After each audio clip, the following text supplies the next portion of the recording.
some fun today, whether you like it or not.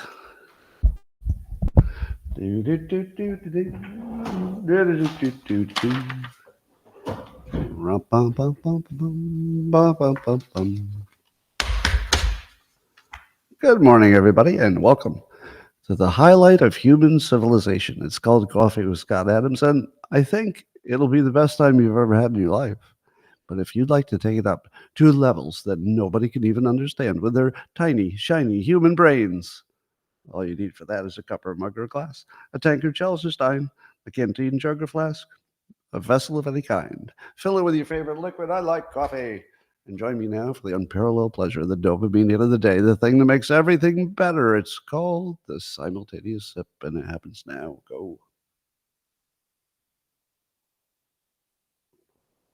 Oh. Now, if you haven't tried the simultaneous sip, it is a replacement for human touch. It will get your oxytocin going. That's part of the magic, because you can feel the connection. Now, it's not as good as hugging somebody cute, but it was better than nothing. Speaking of better than nothing, wouldn't you like the 2025 Dilbert calendar, which is now available for sale, made 100% in America for the first time? You might hear this from me a few more times because, it's a long time till Christmas, if you know what I mean. But if you want the link, the one and only place you can buy it is go to dilbert.com and you'll find the link to it. It's right at the top. It is not available on Amazon because there was no affordable way to do that and also make it in America. They take a lot of it turns out. So, and this time it's a double calendar. There's a comic on the front and the back, so you can see the secretive, only available by subscription normally. Dilbert Reborn comics. Those are the edgy ones. All right. Let's talk about some science. There's a report that there's a gravity-defying scientific breakthrough. There's a plasma physicist, Dr. John Brandenburg. He says they have successfully, in the laboratory, demonstrated gravity modification using electromagnetic fields. To which I say, nah. Do you ever read a story about science and you just look at it and go, well, I don't know what's true, but nah. No, I don't think that they found a technology that's anti-gravity. Now, what they might have found is if you use a tremendous amount of electricity, you can do something that makes something look like anti-gravity, but it has no use whatsoever because it takes a lot of energy. It's going to be one of those, well, did I say anti-gravity? What I meant was, in the laboratory, you can do a thing that you could never use in the real world. So I'm not making any claims based on any knowledge whatsoever. It'd be awesome if they'd actually figured out how to solve gravity. But I'm going to say that if I were forced to make a bet, somebody put gun to head and said, you have to bet. You have to bet whether this is going to be an anti-gravity device that makes everything easier, or it's interesting in the lab but can't really be used in the real world in any practical way. I think I'd bet that it would not be useful in the real world. Don't get too excited about your anti-gravity device coming. Did you know, according to SciPost, that spending time in nature can increase how much we see others as fully human? Well, that's interesting. Now, we knew that going into nature is good for you in a whole variety of ways for your health and your mental well-being. But apparently it makes you feel like you're connected to other people, which made me instantly wonder if looking at a screen makes you feel like you're God. Do you ever have that thought? And so I kind of understand this. When I'm done with my live stream in the morning and I get ready for my day, usually the first thing I do is take my dog to the park. And the dog doesn't do much, just sniffs the grass, and I stand there while she sniffs it. But I am so addicted to the physical and mental feeling I get for what is really maybe 20 minutes just standing in a nice place outdoors, with nice trees and grass around. It is so obviously good for me. Like, when I miss it for a day, if something comes up, I really feel it. So, I could not be more enthusiastic about make sure you go out before noon. This is the Andrew Huberman thing. Go out before noon and just stand there for a few minutes in some nice tree-lined, grassy place. You'll be amazed how different it feels. But it does make me wonder if I'm looking at a screen, which I do all day when I'm indoors, does that make me feel like I'm not connected? That people are little things on screens, and you start to think that you're not really connected to them. They're just images on the screen. And then when you walk outside, you realize, oh wait, I'm the image on the screen. Nature is the screen, and I'm just a thing on it. And then you feel connected to everything. So I don't believe that this kind of science is necessarily reproducible or accurate, but it fits observation. I do feel like I'm more connected to the world after I go into nature. You might too. Well, there's yet another study. This will sound like a story I've told before because they all start like this. The details are different, but they all start with there's a new study that says the correlation between CO2 and atmospheric temperature is not a real correlation. Well, it's a correlation, it's just not causation. So there's another one from Climate Depot, Kenneth Richard. So they did another study and said that the main factor governing the increase in CO2 is the ocean temperature. So rather than CO2 causing the temperature to go up, the temperature causes the ocean to release more CO2. So basically, there have been multiple studies recently showing that the correlation between CO2 and temperature isn't as strong as a bunch of other correlations. You know, one was about the sun, and one now this one about the temperature of the water.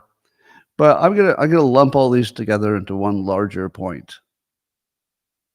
You ready for it? One larger point that's sort of above all of these studies that can't find the correlations and they disagree with what's correlated with what, and well, you know, is CO2 driving something? Here's the overarching point. Humans can't measure the temperature of the earth. That's never been a thing, and it probably never will be. It's way too hard. Have you met humans? Now, again, I'm not questioning the accuracy of a device. So if there's a device that's measuring some temperature, it's probably reasonably good. And we may have lots of those devices in lots of places, but we don't have them in enough places, and we don't have humans who can accurately collect them. And we can't be sure that there isn't a heat island. We can't be sure that something hasn't changed with the device since we put it in. We can't really compare it to the devices we used to use and say, well, it's all the same as if they were the same device. No, humans can't measure the temperature of the world. Not even there's not the slightest chance that humans can measure the temperature of the earth on average and then predict it into the future. You don't need to know anything about science. It's not even a science question. It's really just a complexity thing. If you put humans into a complexity situation, wow. uh, okay, I just saw a funny meme. All right. So who knows about I'm not saying you should believe the new studies that are trying to debunk climate change. I'm just saying that science is just a pretty sketchy domain in general. And we were taught to worship it, but that was always brainwashing. It was never based on what was real. Well, here's some good news. The U.S. Nuclear Regulatory Agency just approved their first Generation 4 nuclear reactor. Now, if you've been with me since, 2016 or so, how many times have I said, you know, the future is these Generation 4 nuclear reactors? The current generation is Generation 3, if you were to build one with the standard technology. Generation 3 is still capable of melting down. Now, as Michael Schellenberger will teach you, None of them have. There's never been a meltdown of a Generation 3. Did you know that? Did you know that the current technology, if you were going to build a power plant with let's say, the established technology, not one of them has ever melted down. It's all the prior versions that melted down. The Fukushima and basically anything that melted down was a prior generation. Now, that doesn't mean that you could never have a Generation 3 meltdown, but it's never happened, and there are quite a few of them. So Generation 4 takes the risk of meltdown completely out of the equation. So it's built so that even if everything went wrong, it just turns off. So that's not what the current design is. The current design is if you don't have electricity, you can't run the water cooling. And if you're not running the water cooling, it melts down. So basically, you need an external energy source in case there's a power failure. That's a big deal. But the new ones, if the power goes off, it just turns off. There's like no risk of meltdown at all. So it's the first one ever approved, and they're going to start building this darn thing. And let me give the Biden-Harris administration credit. Now, to be fair, this is a continuation from the Trump policies that I also give credit to. Somebody's going to be the president when you get one of these built, right? So, I mean, you could also imagine that 2 presidents from now, this will go online. It might even be after the next president. And that president will say, look what I did. And I will say, yes, you did. Your policies were compatible with this coming online, but so was the last president, and so was the president before that. So it turns out that nuclear power is the most unifying thing in the United States. It is the one thing that the smartest Democrats and the smartest Republicans agree on 100%. There's no disagreement among the smarter people. Now, there's a whole layer of citizens who are not up to date. They don't know the actual risks. They don't know that we've solved the nuclear waste problem by just storing it on site. It's basically solved. And nobody's really got a problem with it. It's solved. So if you're not up to date, you're still with the 1970s scare brainwashing, then you think it's a bad idea. But this is one of the very few things where I will give full credit, no restrictions, to the Biden-Harris administration, but also equal credit to the Trump administration that got him to that point as well. It's the one thing that I have no complaints about. I do think the government is doing all the right stuff. They're trying to remove the regulations that were too burdensome, building the right kind of models, funding it. They built a test bed. It's all good stuff. All right. Other good stuff is that the X platform is coming to a TV near you. I saw just a demo online, and I have to admit, it looks like it's going to be a little bit addictive. So if you haven't done this already on the X platform, if you're looking at one video, you can just scroll from that video to whatever's the next video. I don't know how it gets served up. But once you get in that loop of just going from a quick video to a quick video, one topic to the other, usually stuff you care about, because the algorithm does that, it is really sticky. I'm completely addicted to reels and all these little short form. So yeah, put that on a TV and I'll be interested. I don't know the details of which TVs will have them. Maybe it's just new smart TVs with a built-in feature. Can I ever get this on Apple TV? Will it ever be available on anything except a brand new smart TV? I don't know. So I don't know the answer to that question. Wall Street Journal says teachers are burning out on the job. Their biggest problems are student behavior and their mental health, and their kids using cell phones, and the pay isn't high enough, and the kids are cheating using AI. But the biggest one by far is the student behavior problems. And I said to myself, how could you possibly have a classroom of 20 kids raised by 20 different parents in 2024? That's really a helpless situation. Now, I do not approve of violence. So let me say that first. But let me just describe something. When I grew up, all the kids were raised the same. If you got out of line too far, somebody hit you. They hit you. You'd get hit. Like in one way, you could get punched. You might get hit with a blunt object. You might get, spanked, depending on what age you are. But you would get physically abused if you got out of line. Now, I'm not in favor of that.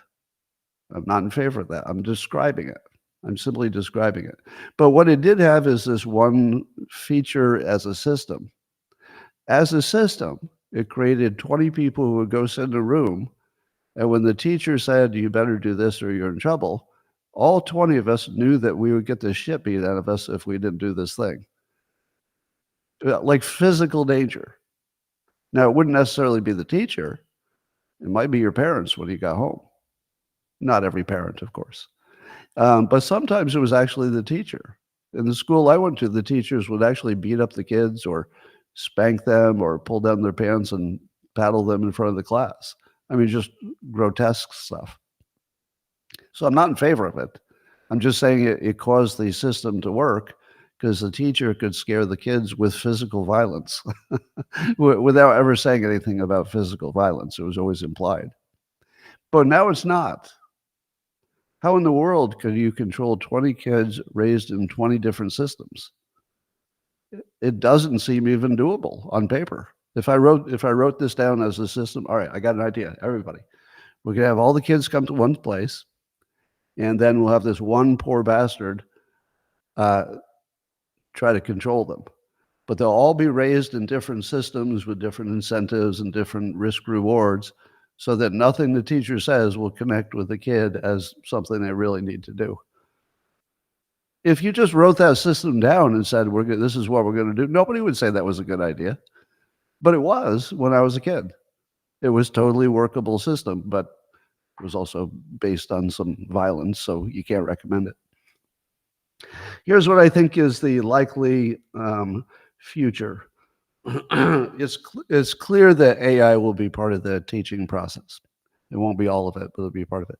I think what you're going to have is much smaller classes, like groups of 4 to 6 people that were raised similarly enough, or they're similar enough to each other that you don't have to work too hard to get their obedience to listen to the class.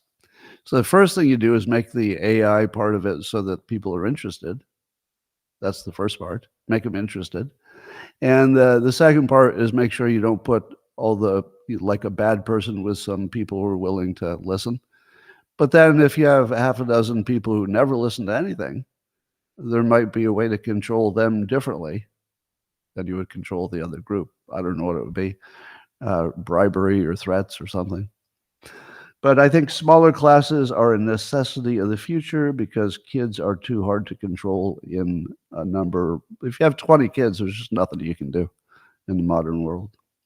Smaller classes. That's what I say. Well, there's indication that Speaker Johnson might combine the next spending bill, which would be required for running the country, even though it's a short-term one. Might combine that with the voter, there's a voter, what do you call it, security, integrity, an election integrity thing, which basically would require the states to make sure that only citizens are voting. So they would have to make sure only citizens are voting. Now, who would be against that? I mean, who in the world would be opposed to making sure that only citizens voted? Democrats. Why would they be opposed to that? For the obvious reason they think. There's not really a second reason. I can't even pretend there are two sides to this.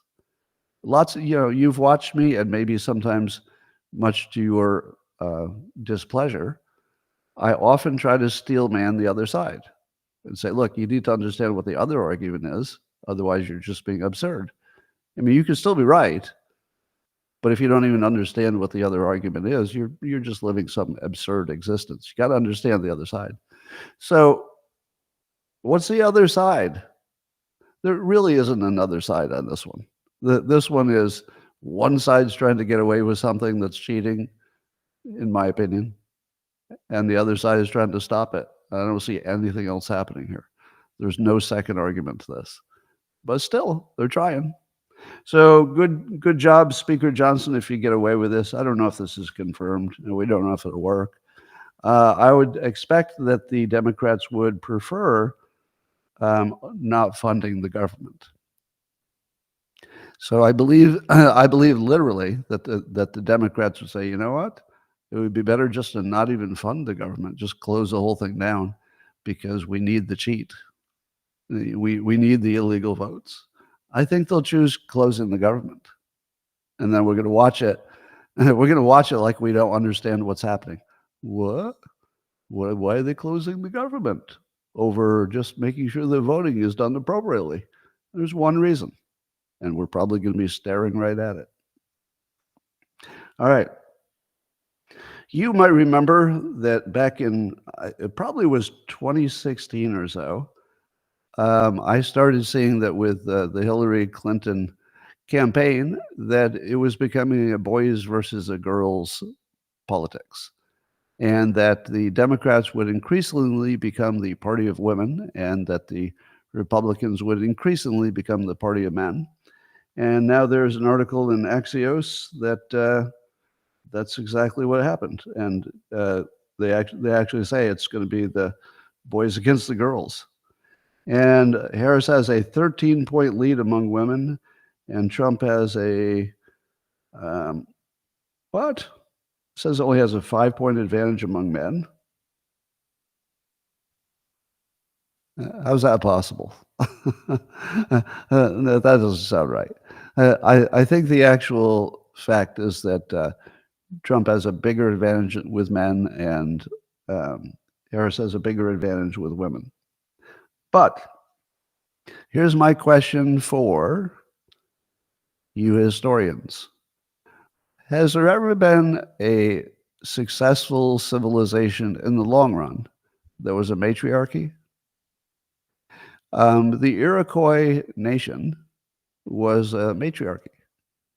There were a lot of male chiefs, but the male chiefs would be subordinate to the females who were running the operation. But has there ever been a country that was clearly identified as a matriarchy and became a world power? Because China is not a matriarchy, is it? Russia is not a matriarchy, is it?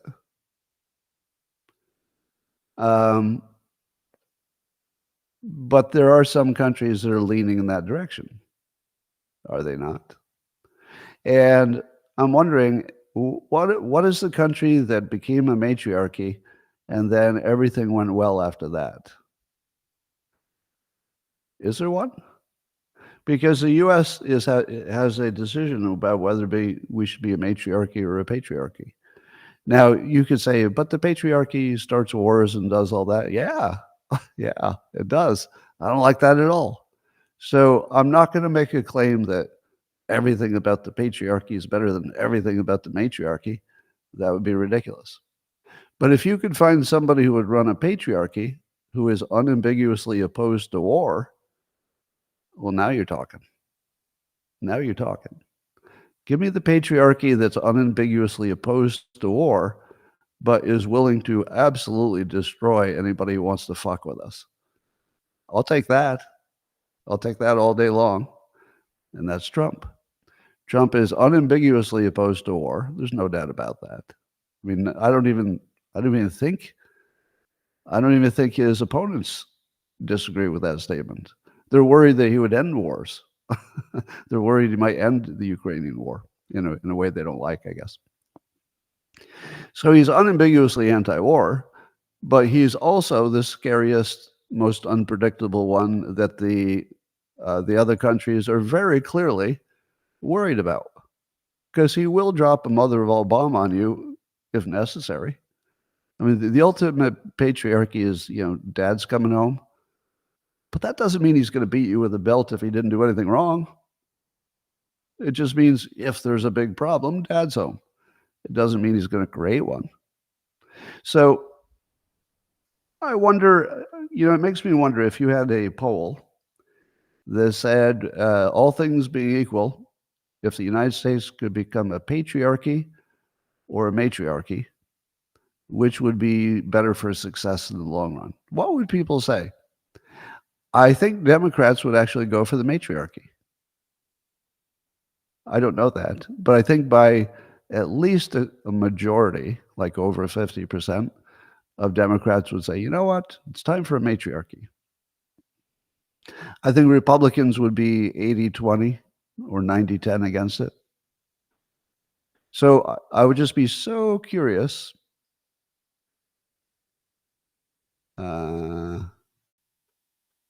Yeah, okay. I'm just looking at a meme, but I'm going to skip that. All right, so the boys versus the girls. I've told you this before, but the political talk about who flip-flopped, I wonder if anybody's ever changed their vote because they found out a candidate flip-flopped. That might be the weakest persuasion, the whole hypocrisy thing and the flip-flopping. I don't think that moves any votes because it's sort of conceptual and people care what you think today. Like, do you care that Trump used to be a Democrat? Is there even one Republican who's going to vote against him because he used to be a Democrat? Because that's like a flip-flop, right? No, no. So I was listening to, who was it? Governor Whitmer, talking about Trump. And listen to this flip-flop accusation. Quote, he has praised his appointments to the U.S. Supreme Court. He was happy when Roe versus Wade fell. But here's the flip-flop, she says. Now he's trying to pretend he wants longer than 6 weeks before an abortion, even though he's flip-flopped even on that. You cannot trust him when it comes to women's health. To which I say, okay, the question of which part of the government decides on the laws is not related to his personal opinion that it should be at least 6 weeks or longer. Those aren't even the same topic. You can't flip-flop on topics that aren't the same topic just because it's generally in that same category as abortion. No. Who makes the decision is completely different than what the decision is. And to make everything sound like a flip-flop or an inconsistency, it just has no persuasive power at all. So it's just something people want to say on TV, basically. It's TV fodder. It's not anything beyond that. Well, according to, let's see, a report from, I forget who says this. It might have been the Wall Street Journal or Axios. I forget. But it says that there are lots of Chinese trolls getting involved in the election. But interestingly, the accusation is that the Chinese trolls are not taking sides. So they're not pro-Trump or anti-Trump or pro-Harris or anti-Harris. They're just sort of saying whatever gets us fighting. So they're more about stirring up divisiveness. Here's my take on this story. Complete bullshit. I don't think there are any Chinese trolls of any circumstance. Remember when the government tried to tell us and the news tried to tell us there were Russian trolls in 2016 that affected the election? And they kept reporting it. And I kept saying, well, but can you show me some of those tweets at the time? I'd like to see those memes that affected the election. Because if Russia knows how to affect an election with memes and trolling, well, that's something I want to learn. I want to figure out, how did they figure out how to do that? And then when we were finally shown what it was that the Russians did with that one little troll farm, there were these memes that looked like a sixth grader made them with no understanding of how anything works. They couldn't have possibly, in your wildest imagination, they could not have changed anybody's vote. And they too were sometimes anti-Hillary, sometimes anti-Trump. And I'm going to say that this is the same thing. I do not believe that China has an effective is the key word here, trolling operation in the United States for the elections. Do you? Do you think that you've seen something that looks like Chinese trolling that's changing anything? I don't. Now, it could be that the algorithm on X is improved, So maybe it's a problem on TikTok, and so I don't see it. But I don't really see anything that looks like that. And I'm going to go even further. Remember, I complained that I was definitely getting trolled? Every time I would do a post about politics, the first or maybe sometimes the second comment would always be the paid troll, just obviously a professional paid troll. And I recognize them because in 2016, I was one of the people that they just continuously pestered. And they were later confirmed to be David Brock paid trolls. So I wasn't guessing. It's all been confirmed by the news. They were paid Democrat trolls. They were definitely on me all the time. But that stopped. And it was just this one troll that would come in every time. It wasn't the same troll. It was a different troll. But they acted the same. They were all obviously paid. But here's the thing. They just went away. It just stopped. So whoever was giving the order that I'm on the list of people to troll, either they rescinded the order or they stopped getting funded, or the X platform got better at weeding them out so I don't see them. I don't know which happened, but it's quite obvious that I stopped getting trolled. There are still people who disagree with me, but they show their identity and they're obviously not trolls. So I've got a little mystery. What happened to my trolls? And I don't believe at all that there's an effective Chinese trolling operation. I do believe there might be some Chinese trolls.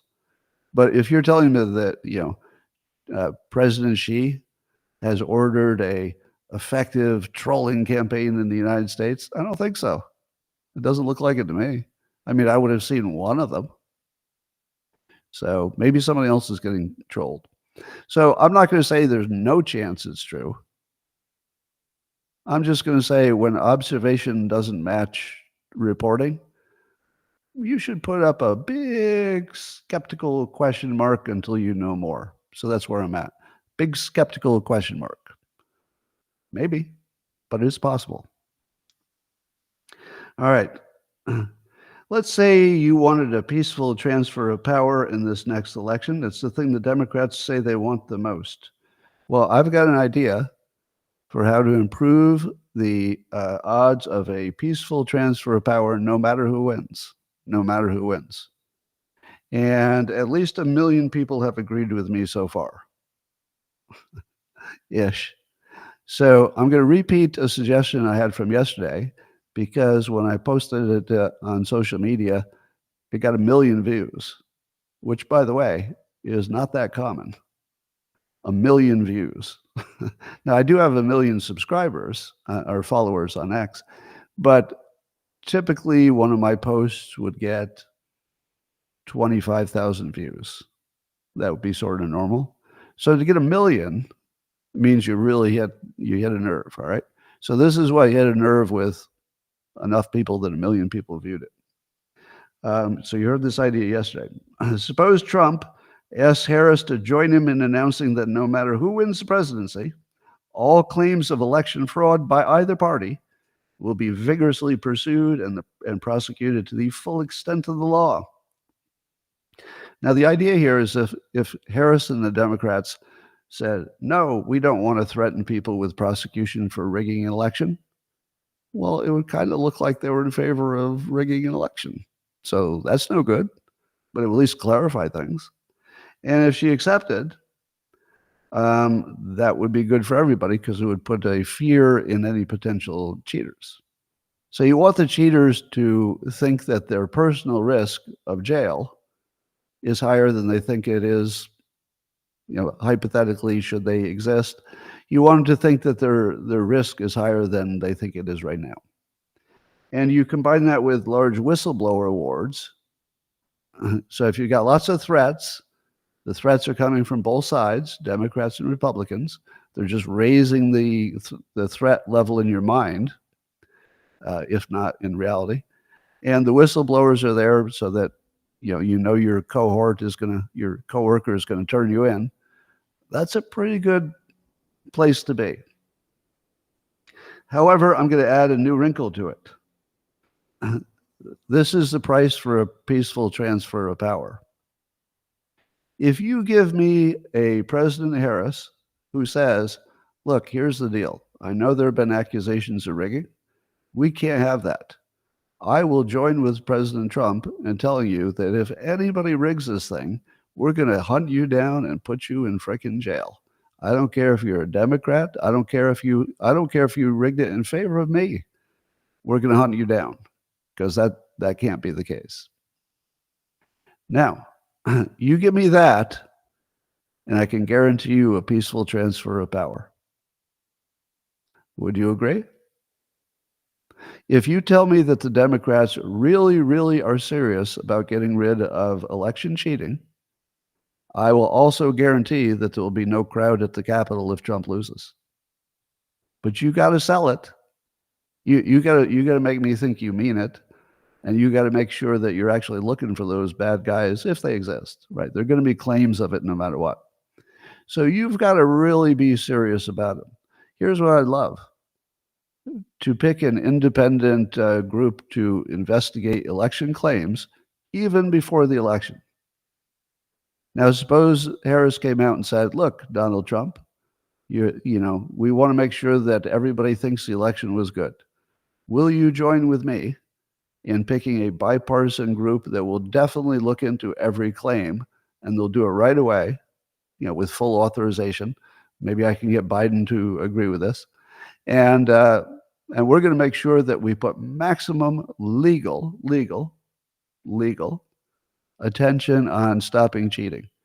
Will that be enough for you, President Trump, to guarantee that there will not be any riot at the Capitol? Well, Trump would probably not guarantee anything because that's a bad idea. Just guaranteeing anything is a bad idea. It's just bad strategy, so he might not do it. But I can imagine I would be completely satisfied if they sold to me that they were serious about ending cheating. I'll take the result as a result. Short of that, it looks like you're trying to cheat. So if you're doing everything you can to look like you're trying to cheat, as in resisting asking for ID and resisting the idea that illegals should not vote and letting people in the country and giving them ballots and registering them with your NGOs, if you're doing that stuff, you're really asking for a little bit of trespassing in the Capitol. If you're going to beg for a revolution, I don't think you should complain about getting one. And right now they're begging for it. They're doing everything that would decrease your confidence in the result. So if you want to go the other way and increase my confidence in the result, I can largely guarantee that Republicans will be swayed by that. But it's got to be serious. It's got to be real. And I don't see any movement in that direction at all. Anyway, here's a update on the Trump pirate ship, as I call it. The group of people who you would not expect to be all in the same ship, and maybe people who don't always conform to the expected norms. I call them pirates because it's fun, not because they're dangerous. They're just fun pirates. And Trump was reported looking at putting Elon Musk in charge of what they're calling auditing federal agencies to look for things to cut. And Elon Musk said about that report, quote, I can't wait. There's a lot of waste and needless regulations in government that needs to go. It looks like this is real. Apparently, both Trump and Elon Musk are completely on board, if Trump gets elected, that Musk will get to look at where you can just cut stuff. This is probably the best thing that's happening anywhere about anything. Because in my view, let me tell you something from the business world. So in the 90s or so, there was this idea that business should be re-engineered, not tweaked. Now, what that meant was, instead of continuously improving things the way they are, sometimes the world has changed so much, or your company has drifted so much, without your intention, that you really have to almost treat it like you're starting over. So the idea of re-engineering was not just tweaking what you have, but saying, okay, what if we didn't have anything? And we had a chance to build the thing. What would it look like? So that's re-engineering. That's rethinking it from the ground up. If you needed to do that to our government, and I would argue that's exactly what we do need, what skill needs to be brought to it? Do you need a lawyer? Nope. Do you need a historian? Nope. Do you need a finance person? Because it's going to be about money. Nope. There is one skill that you need, and it's engineering. Because it's literally re-engineering. Because the government can be thought of as a machine. It's got moving parts. This part has too many moving parts. Maybe we could do this with 3 moving parts instead of 100. This one is an unnecessary feature. It's causing us trouble. Why don't we just remove the feature? It's an engineering task.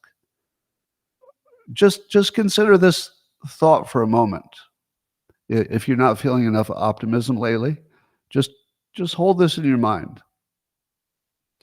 The biggest risk to America is that we don't re-engineer, and that we just keep tweaking things, and that we become bloated and divided and overspend and just kill ourselves with just drifting in one direction. It is our biggest risk. And I could argue it's what destroyed almost every civilization in the past, unless it was a natural disaster, that they needed to stop doing what they were doing and do a whole new thing, or else they were all gonna die. We're in that situation. We're in the existential risk. Our current system will kill us all. Really. Like, actually, really. If we just keep doing what we're doing, we will die. We will all be dead. And the only way to fix it is to somewhat radically change how we operate as a country. In other words, replace the machine. But you need to keep the Constitution. You just want to keep the machinery, right? So you want to keep the rules of the road. So you don't want to change the fact that, vehicles need to go under the speed limit and stay on the road and stuff. That's like the Constitution. But the car itself needs to be completely redesigned. Now, if I said to you, pick the one person on the entire planet that you would want to re-engineer anything, whether it's a government or a car or a spaceship, it's Musk. It's Musk all day long. All day long. You try to give me the second best person for that. Good luck. Who's the second best person for that job? You can't even come up with one. You can think of lots of smart people, but you can't think of anybody smart enough who would be willing to take the level of pain that would be required to get it done right. The thing that Elon brings to every situation is, you think that a level of pain will stop me? Well, watch this. Pain doesn't stop him. Threats don't stop him. He's got the threat of jail right now. Doesn't stop him. It's the only person who could do this. And we're lucky enough that that person not only is willing to do it, but enthusiastic about it. Do you know how lucky that is? I mean, just think about how lucky that is. Yeah. And he would have a J.D. Vance and a Vivek. He would have, brilliant people, on his side to help. This is really, really, really lucky. Elon Musk could have easily been Australian, right? He could have easily been, if we're all reincarnated, Chinese. But we got him. The number one person to do the number one most important thing. I feel pretty good about it, but only if Trump gets elected. There's a video that I can't believe is true of, it doesn't say what city it is, but some sanctuary city in the United States showed a conversation of some people in the hallway, some citizens who were asking the police to arrest somebody in the apartment building who had committed some serious crime, and they were also undocumented. And the police said that they couldn't call ICE and have them deported because it's a sanctuary city. And then the citizen said, okay, well, you can't do that, but you can arrest them because they did a terrible crime. And it's, obvious they did a terrible crime. And the police officer said, no, I can't arrest them because it's a sanctuary city. And then the citizens, thinking they weren't quite understanding, or maybe the police officer wasn't as understood, they clarified. Now, we know that you can't call ICE and have them deported, but we're saying they've committed a massive crime in the United States, so you could arrest them for the crime they did in the United States. And the police officer said, no, I cannot arrest them for a crime they did in the United States because we're a sanctuary city. There was somebody who was accused of like a double murder or something. He said, I couldn't arrest them because we're a sanctuary city. And he said it clearly and multiple times. And I said to myself, is that real?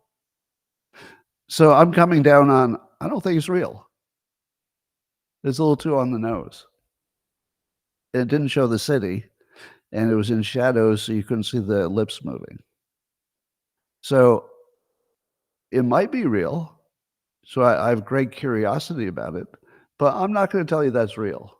I think, unfortunately, it's 2024, and you see something where you can't see lips moving, and you don't know the city, and you don't know where the video came from. Just automatically, you got to put a pin in that one and say, we're going to wait on this one. Likewise, this brings me to the story of the Venezuelan gangs who are taking over apartments in Colorado. I can't tell if that's true. So apparently there's a discussion where some people are saying it's definitely true. Of course it's true. And other people are saying, but the police can't find them. And there's nobody in any apartment who's complaining. Now, that can't both be true. Either Venezuelan gangs are literally taking over apartment buildings, or they're not. And as of this morning, I can't tell. There are competing stories, and I literally can't tell if Venezuelan gangs are taking over apartment buildings in the United States.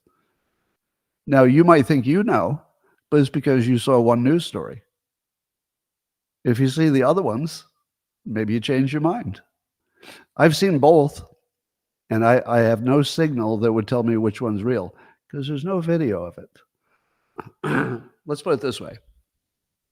You show me a video of some armed Venezuelans, that was taken recently, and everybody knows where it is, and the person who gives you the video identifies themselves. Maybe I'll believe that. And I don't believe it's impossible. And maybe there's some in-between situation that people are exaggerating whichever way they want to. But think about the fact that the news in America is so untrustworthy, I can't tell if Venezuelan gangs are taking over apartment buildings. I don't have a way to know. That's pretty bad. Anyway, Elon Musk continues to be controversial. And he said, he posted, the reason the Democrat Party is so soft on criminals is that the criminals overwhelmingly vote Democrat, and they don't want to offend their customers. And he says, Democrat Party is literally the party of criminals. Well, I think that's going too far. Now, I usually support Elon Musk's opinions because I agree with them, but this is too far. I don't think you can say that the Democrat Party is literally the party of criminals. Not literally. It's not literally the party. It would be more accurate to say it's the party of criminals plus the mentally ill women who love the criminals. So if you leave out the mentally ill women who love the criminals, it just doesn't sound honest to me. So Elon didn't go far enough. You got to talk about the women who love those criminals and worship them. But I saw somebody else saying that Musk was ruining his brand, Tesla.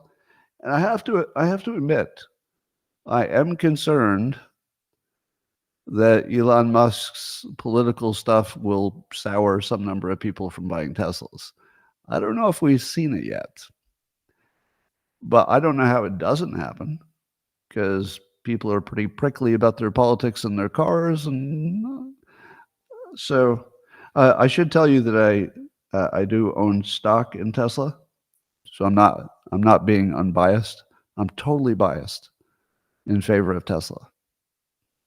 But my investment in Tesla has less to do with cars and more to do with the robots.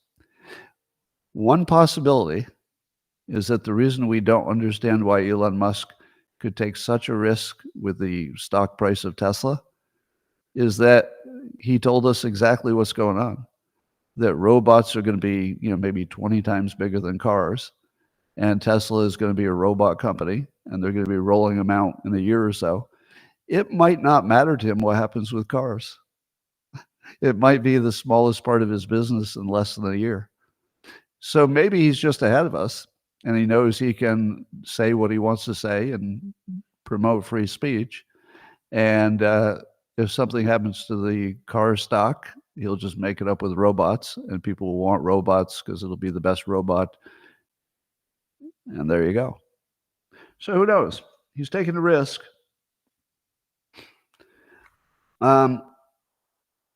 So Kamala Harris has come out directly in opposition of freedom of speech, which doesn't sound true, does it? When I say that, you're going to say, "Oh, that's you're exaggerating what she said," right? But can we agree that the definition of free speech is that you can say things other people don't want you to say? That's the definition. The definition is not that you can say things everybody likes to hear. That has nothing to do with free speech. Free speech is specifically limited to things that other people really, really don't want you to say because they think it's dangerous or whatever. And Harris says that social media has no oversight or regulation, and so talks about Musk and says there has to be a responsibility to understand their power. They're directly speaking to millions without oversight or regulation. And then she said of Musk, quote, "He has lost his privilege. It should be taken down." What? She thinks the X platform should be taken. What should be taken down? You mean just taken down a notch or just taken offline? I mean, either way, it's terrible. But if you say that somebody's lost their privilege because they don't understand that they should be censoring the way you want them to censor because you don't like the things they're saying, I would say that is directly opposed to free speech. Directly. It doesn't feel like an interpretation to me.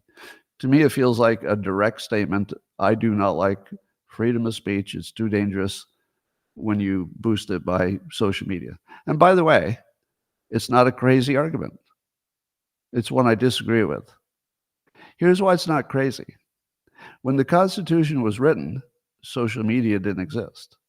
So if your crazy neighbor had some crazy ideas, he could talk about it all day long. It wasn't going anywhere. So he had real free speech. He could say whatever he wanted using the best technology of the day. He could write a letter, one letter. So free speech was really easy then because it didn't move the needle, except in the longest timeline it did. But at the moment, social media is so powerful, it can change the needle overnight. It can turn the least popular candidate into the most popular candidate, and we watched it. If you had the news to social media. Now, does she say the same thing about the news? Because whatever you say about social media, it's not regulated. It can say whatever it wants. It's dangerous. Wouldn't they say the same thing about Fox News and Breitbart and Just the News and Gateway Pundit? Doesn't that come next? They have great responsibility. If they have misinformation, it's dangerous.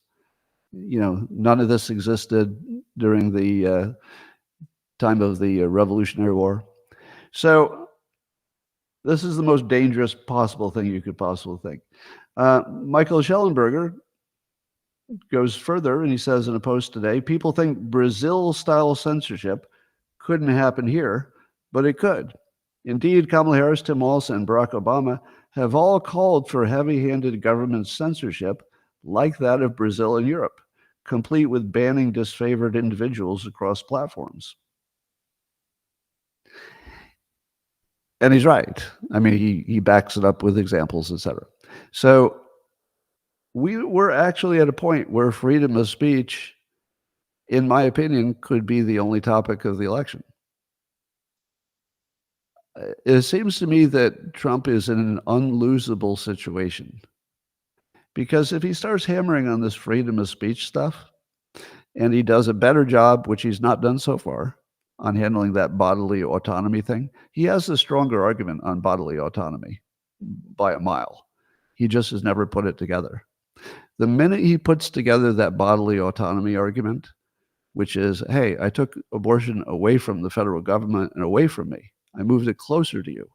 And there are more women in every state. You women can vote in any bodily autonomy law you want. I don't oppose that a bit. And then say, but I don't want criminals to take your bodily autonomy. I don't want undocumented people to take your jobs. Everything that happens is your bodily autonomy. Can you walk outside with safety? Can your children go to school safely? It's all bodily autonomy, everything the government does, from the legal system, the Department of Justice. But the Democrats are trying to take Trump's bodily autonomy away and put him in jail. There is one side that is massively trying to control your bodily autonomy. They're going to make sure you don't have a gun, etc.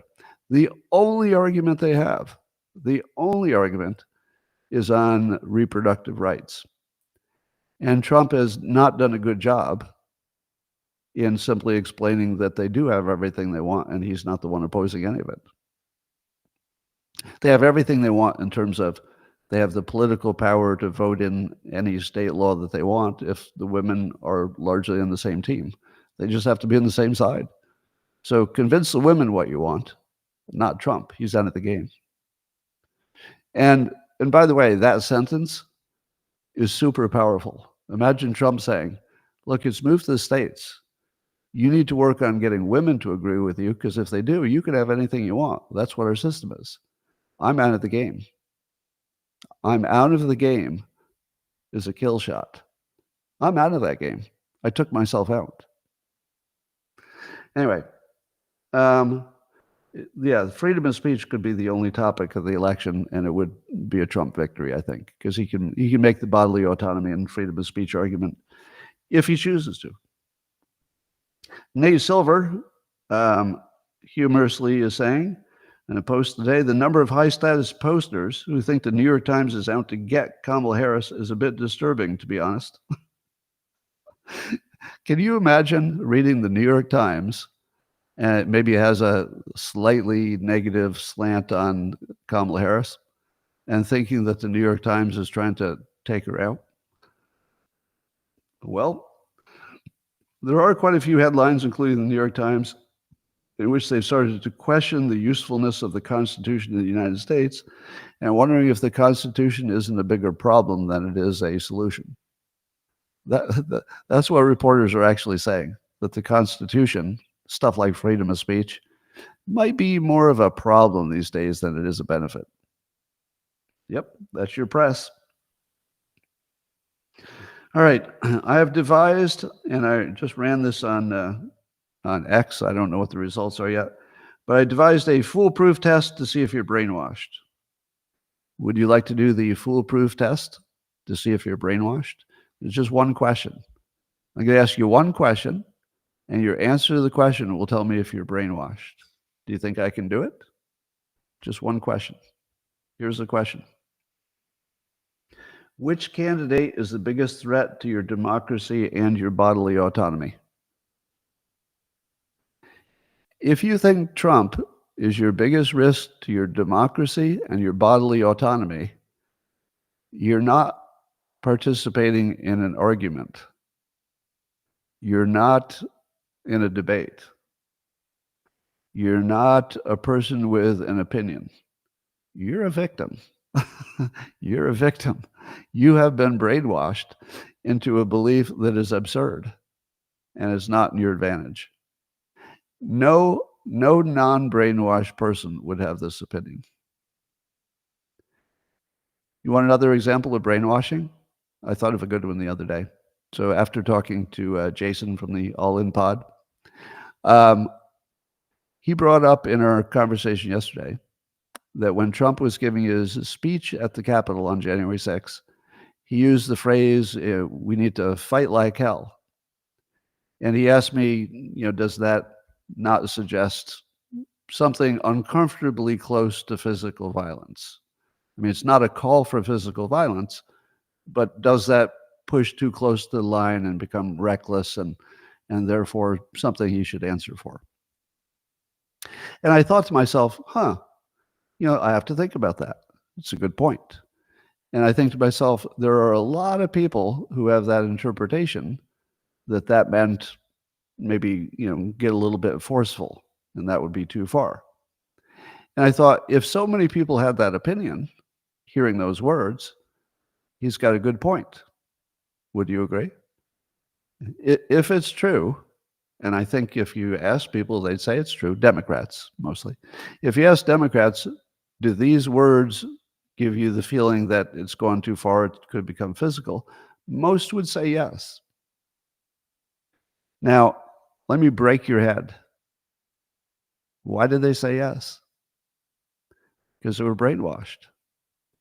I contend that there is not a single person, not a Democrat or anybody else, if they had simply been at the event and they heard him use those words, we got to fight like hell, I believe that not a single person, not even one, would have interpreted that as anything but ordinary political talk about try very hard.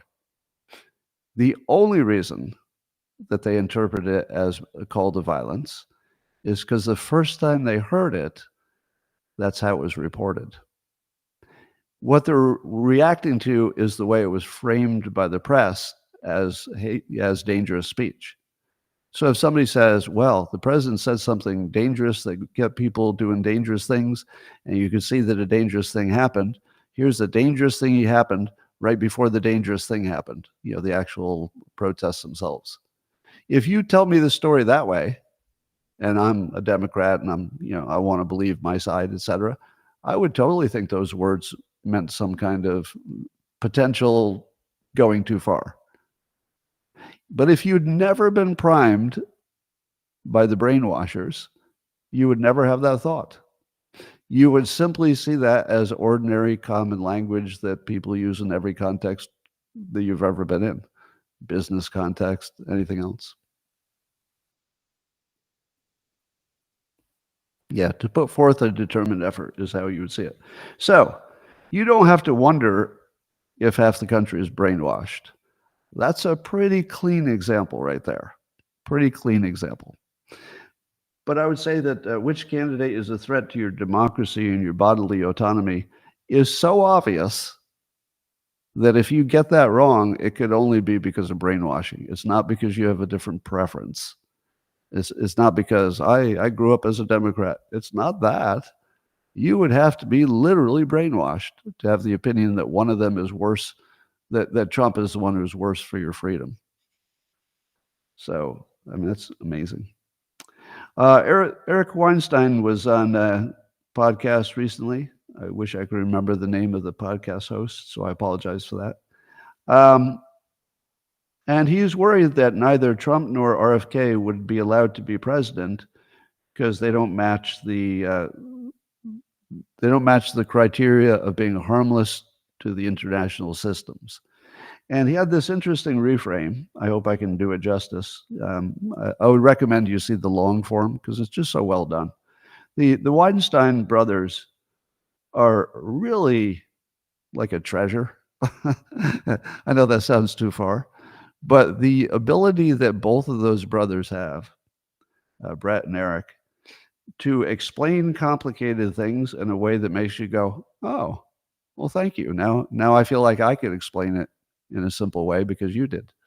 They're so good at this. But listening to Eric describe our illusion of choice and how the primaries are to create the illusion of choice, but really they're to make sure that both candidates are the acceptable kind for the system. But his reframe is that we used to think of democracy as being the will of the people. If the people want something, that's your democracy. But the current form of democracy, as Eric explains it, is keeping the democratic institutions strong. And that if Trump challenges the democratic institutions, that's against democracy.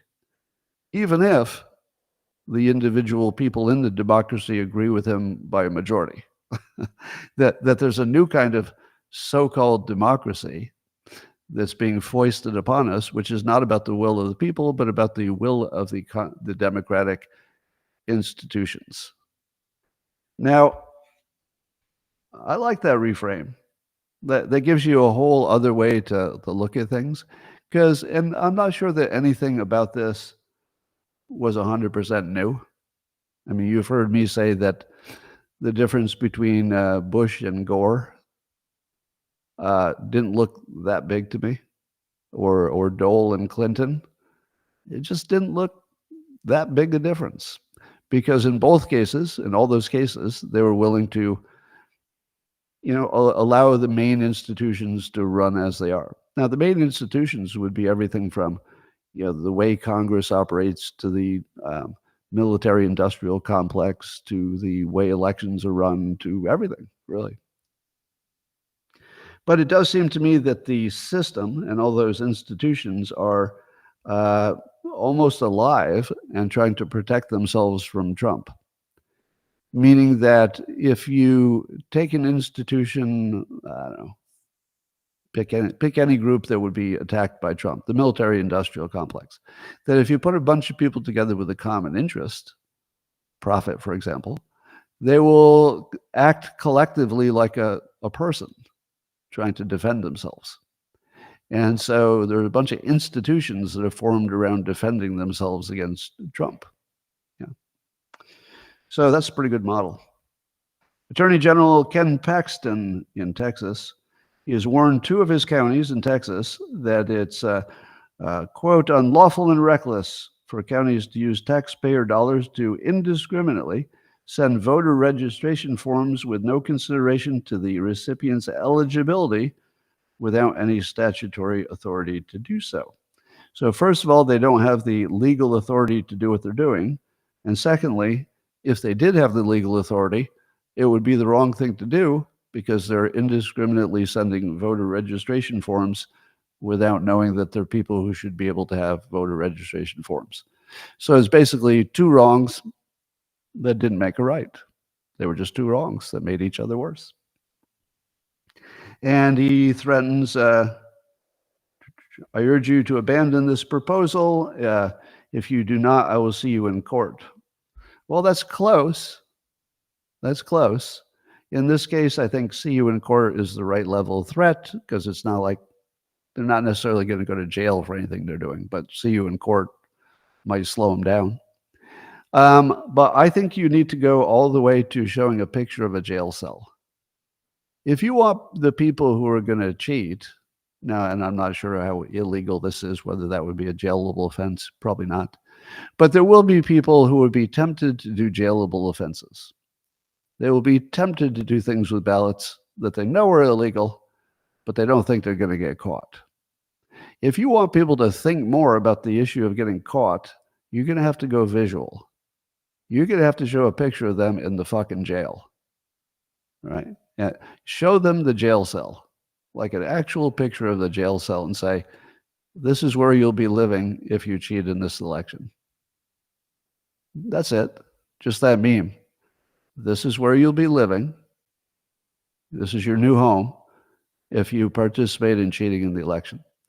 Now, I think you got to get people to the point where they're physically afraid of rigging an election, because they're going to spend the rest of their life in jail or years in jail. So, got to ramp it up. Besides, it's real. It's not lying. If you catch somebody rigging an election, I assume jail's on the table. And you could take a picture of a jail cell, and it probably looks like a jail cell. So there's no lying involved. It's just making sure it's top of mind. And top of mind is just repetition and ideally visual and fear. So fear and a visual persuasion with repetition is really, really powerful. Fear, visual, repetition. Show me the jail cell. This is your new home if you rig the election, or your new home if you vote illegally. And if enough people see it, you can have the fear, you can have the visual, and you'll have the repetition. Well, the Attorney General of Minnesota, Keith Ellison, who was Tim Walz's attorney general, coincidentally. He just thanked Brazil for destroying free speech, at least on the X platform. So as you know, Brazil has been going after Musk and the X platform, and they're banning X in Brazil. They were banning people using VPNs to access it, but it looks like they reversed that. So you can still use a VPN in Brazil. I think they knew that there was no way they could enforce that without a revolution. But what do you think about the fact that the Attorney General of Minnesota came out publicly in favor of banning free speech? Now, they're all using the disinformation thing. It's like, no, we're not banning free speech. We just don't like all the disinformation and the talk of violence and stuff. Nobody believes that. So yeah, they're openly opposed to free speech. It's incredible. So I posted on X that Harris has several policy positions that could end civilization as we know it. Big claim? I'm going to give you several policies that Harris is in favor of that, in my opinion, could end civilization. Not just America. It could take out the whole fucking world. Because if America goes down, you don't know what happens after that, right? I'm taking the assumption that if America crashed, there would be a ripple effect that would be just devastating for the rest of the world. You know, China might be okay for a while. No, even China wouldn't have anybody to sell to, so they'd have somebody, obviously. But if America goes down, we're in trouble. I think you'd all agree with that. So here's one. They want to censor free speech. Can America survive without free speech? I don't think so. How about the open borders that they might call being nice to asylum seekers? Not really. We can't really survive that at the current rate indefinitely. How about spending to oblivion, running up the debt? Yeah, that's an existential risk. Is Trump going to do the same thing? Well, I worry about it. But at least Trump has an Elon Musk to look at government spending. At least Trump doesn't want to start wars that are expensive for no reason. At least Trump knows that growth is one of the ways to go. At least Trump likes crypto. So I would say that neither of them satisfy me in terms of a plan to get rid of the existential threat of our debt. But Trump at least has some tools he's showing. He said, well, I don't have a complete plan, but I have an Elon Musk. Okay, that's a pretty good start. That's a pretty good start. I don't have a complete plan, but we know growth has to be bigger, and one of the ways we can do that and bring down prices at the same time, because if growth is high, you end up getting inflation, but you can get growth without inflation if you're simultaneously boosting the supply of energy, because then the energy costs go down, those costs spread into all products, so you can keep prices down as long as energy keeps going down. So again, I wouldn't say Trump has a plan, but he shows all of his tools. And if the handyman shows up at your house and he hasn't quite looked at the problem, you don't know that he has a plan. But if you see he brought his tools, you're like, okay, well, that's better than somebody who didn't bring tools. So at least I'll give him that. How about restricting gun ownership? You see where that could go. How about the tax on unrealized capital gains? Economists pretty much say that's the destruction of the United States. And how about the racial discrimination, which is pretty much anti-white all the time? These are existential threats. I don't think that Trump is doing anything that you could sort of game out in your mind and say, okay, if this keeps going, it's the end of civilization. Like, what would be an example? Now, I get that I'm biased, so there might be an example. If somebody has an example of something that Trump is proposing, an actual policy, that looks to me like it, in the worst case scenario, it could end civilization, what would that be? Name it. I'm open to the conversation. There might be, but I can't think of anything. But Harris has 1, 2, 3, 4, 5, 6 different policy preferences that look like existential threats. Am I wrong about that? All right, here's a question. This is just me being a troublemaker. Why would a political campaign hire internal pollsters if the free public polls are accurate? And you have more than one. You've got dozens of different public polls that will tell you how you're doing in every state, and they'll tell you how you're doing with every demographic group. And they're updated pretty often. So why does every campaign at the presidential level hire their own internal pollsters? Isn't that a waste of money? Now, I get that the internal pollsters might ask different questions, but really, if you know what demographic group is doing what, and there's also polls on issues, you can tell what demographic group supports what policy issues. This is all public. It's public and it's multiple companies. So why do they do internal polling? The only reason I can think of is that they know the external polling is fake. What's the other reason? They like spending money that they don't need to spend? I'm open to the other reason. Is it because the internal polling only checks things that the public polling doesn't look at? No, because they also poll about how people are doing in each state by each demographic. They reproduce the public stuff, except they get different answers. What's up with that?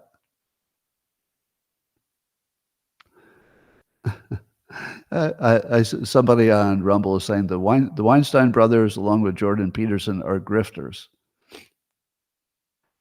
Talk about a word that has lost all meaning.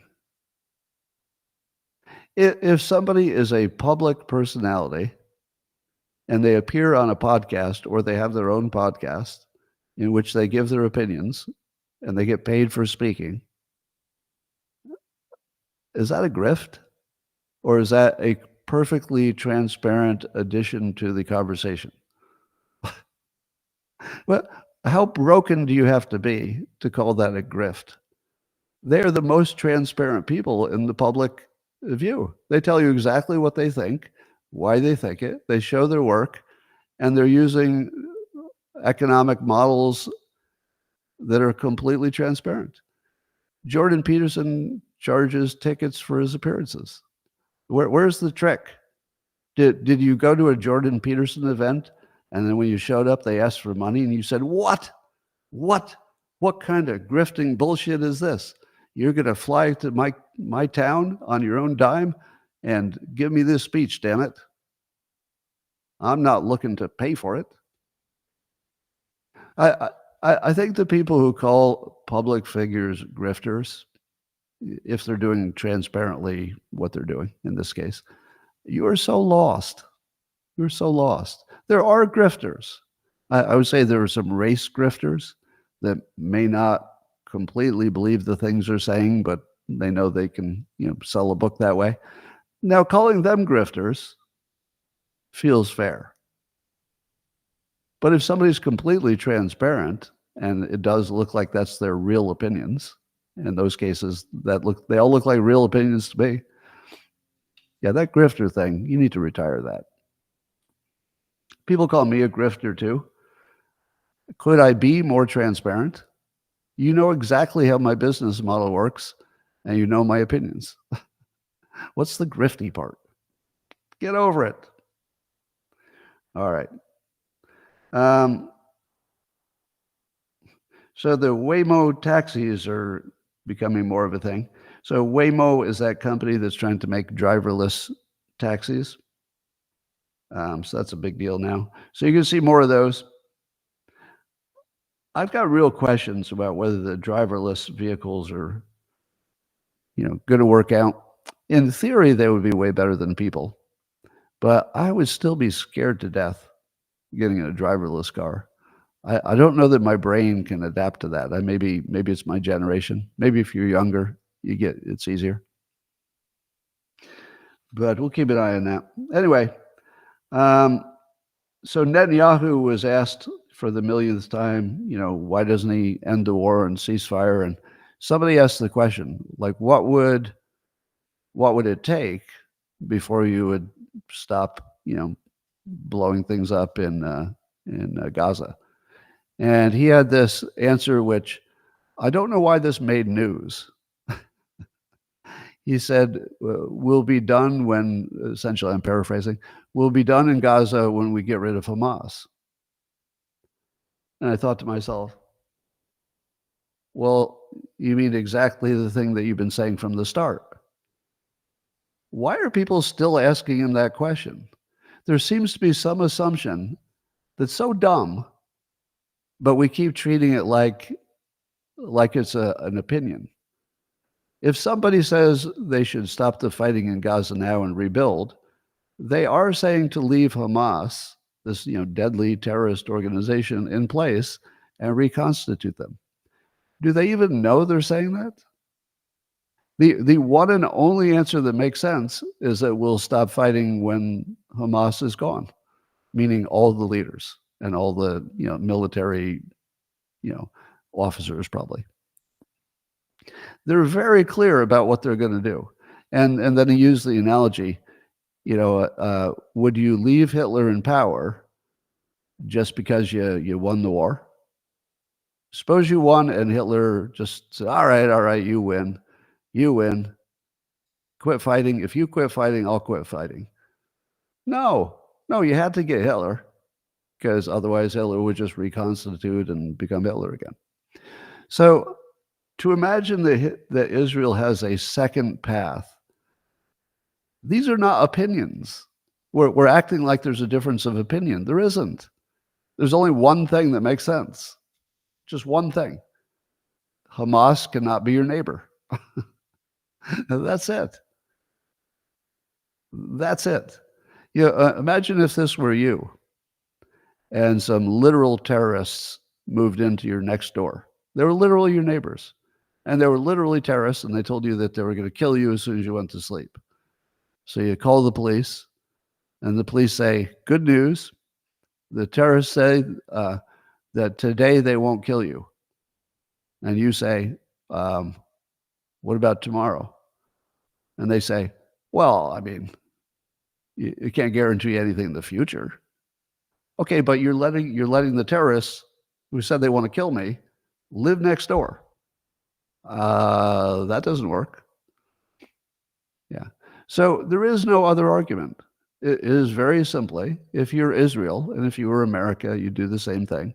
Everybody would do the same thing. If you were China, Russia, America, Israel, every country would do the same thing exactly. You have to get rid of every one of them. And if that requires that there's nothing left in Gaza but dust, then you do the dust. There's not a second choice. Not one that makes sense. And asking them to do something that doesn't make sense doesn't make sense. Right? There's not enough benefit for the United States that you can ask them to live with this as a permanent situation. Yeah, it's a little bit of Hamas. You can put up with it. No, there's no such thing as a little bit of Hamas anymore. There's none, and then there's the job's not done. That's it. Two choices. And that, ladies and gentlemen, is my show for today. Best thing you've ever seen. I went on too long. I'm going to talk to the subscribers at Locals privately, but thanks for joining on X and Rumble and YouTube. And I'll see you same time tomorrow. But for now, supporters only on Locals, coming at you in 30 seconds.